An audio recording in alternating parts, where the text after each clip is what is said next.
അപകട വാർത്തയുണ്ട്. തിരുവനന്തപുരം ആറ്റിങ്ങലിലാണ് കോളേജ് വിദ്യാർത്ഥികൾ സഞ്ചരിച്ച ബസ് മറിഞ്ഞാണ് അപകടമുണ്ടായത്. 4 വിദ്യാർത്ഥികൾക്ക് പരിക്കേറ്റ്, ഒരാളുടെ നില ഗുരുതരമാണ്. 42 വിദ്യാർത്ഥികളായിരുന്നു പഠനയാത്രാ സംഘത്തിലുണ്ടായിരുന്നത്. ഡ്രൈവർ ഉറങ്ങിപ്പോയതാണ് അപകട കാരണമെന്നാണ് പ്രാഥമിക നിഗമനം. തൃശ്ശൂരിൽ നിന്ന് വരുന്ന വഴിക്ക് അവർ വിഴിഞ്ഞംപോർട്ടിലേക്ക് പോകുന്നതെന്നാണ് അവർ പറഞ്ഞത്. ഡ്രൈവർ ഉറങ്ങിയായിരുന്നെന്നാണ് അതിനുള്ള കുട്ടികളൊക്കെ പറഞ്ഞത്. പിന്നെ വീട്ടുകാർ രണ്ടുപേരെ ഉള്ളായിരുന്നു. ആ വീട്ടിൽ രണ്ടുപേരെ വണ്ടി മറിഞ്ഞ ഉടനെ തന്നെ അവർ തന്നെ പോലീസിനെ വിവരം അറിയിക്കുകയും പോലീസും ഫയർഫോഴ്സൊക്കെ വരികയൊക്കെ ചെയ്തു. ജിബിൻ JB വിവരങ്ങളുമായി ചേരുന്നുണ്ട്. ജിബിൻ, ഈ അപകടം അത് ഡ്രൈവർ ഉറങ്ങിപ്പോയത് കൊണ്ടാണ് എന്ന് സ്ഥിരീകരിക്കുന്നുണ്ടോ? അപ്പോൾ 4 പേർക്കാണ് പരിക്കേറ്റത്, ഒരാളുടെ നില ഗുരുതരമാണ് എന്ന് പറയുന്നുണ്ട്. ഇവരെ ഏത് ആശുപത്രിയിലാണ് പ്രവേശിപ്പിച്ചിരിക്കുന്നത്? പരിക്കേറ്റവർക്ക് എങ്ങനെയുണ്ട്? പൂജ, ഇന്ന് പുലർച്ചെ 3:30 കൂടിയാണ് ലാവായിക്കുളത്തിന് സമീപത്ത് വെച്ച് ഈ ഒരു അപകടം ഉണ്ടാകുന്നത്. നമുക്കറിയാം, ഈ ദേശീയപാത നിർമ്മാണവുമായി ബന്ധപ്പെട്ട് കഴിഞ്ഞ കുറച്ച് നാളുകളായി കടന്ന ബൈ റോഡ് വഴിയാണ് വാഹനങ്ങൾ കടത്തിവിടുന്നത്.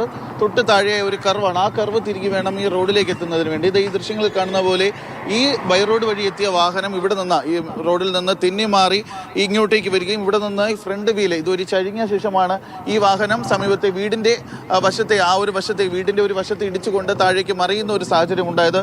നമുക്കിനി താഴോട്ട് ഇറങ്ങി ഈ ഒരു ദൃശ്യങ്ങൾ കൂടി പ്രേക്ഷകരെ കാണിക്കുക. അതായത് അവിടെ നിന്നും മറിഞ്ഞ വാഹനം ഈ താഴെ കാണുന്ന വീടിന് സമീപത്തേക്ക് വീഴുകയായിരുന്നു. ഇതിൻ്റെ അകത്ത് അപകടം ഉണ്ടാകുന്ന സമയത്ത് തൃശ്ശൂർ കൊടകര സഹൃദയ MBA എഞ്ചിനീയറിംഗ് കോളേജിലെ 42 വിദ്യാർത്ഥികളാണ് ഉണ്ടായിരുന്നത്. അതിൽ 2 പേർക്കാണ് ഇപ്പോൾ ഗുരുതരമായി പരിക്കേറ്റിരിക്കുന്നത്. ഒന്ന് ഒരു അധ്യാപകനാണ്, മറ്റൊന്ന് വിദ്യാർത്ഥി നോയൽ എന്ന് പറയുന്ന അസിസ്റ്റന്റ് പ്രൊഫസറിനും ക്രിസ്റ്റോ എന്ന് പറയുന്ന വിദ്യാർത്ഥിക്കുമാണ് പരിക്കേറ്റിരിക്കുന്നത്. നമുക്ക് അപകടം നടന്ന സമയത്ത് ഇവിടെ ഉണ്ടായിരുന്നു. അതായത് ഈ വീട്ടിന്റെ ഉടമ തന്നെ ഇപ്പോൾ മാതൃഭൂമി ന്യൂസിനൊപ്പം ചേരുകയാണ്. ചേട്ടാ, എങ്ങനെയാണ് ഈ ഒരു അപകടം ഉണ്ടായത്? എത്ര മണിക്കാണ് അപകടം എന്ന് വെച്ചാൽ 3:30 മണിയായപ്പം ഭയങ്കരമായിട്ടൊരു സൗണ്ട് കേട്ടു.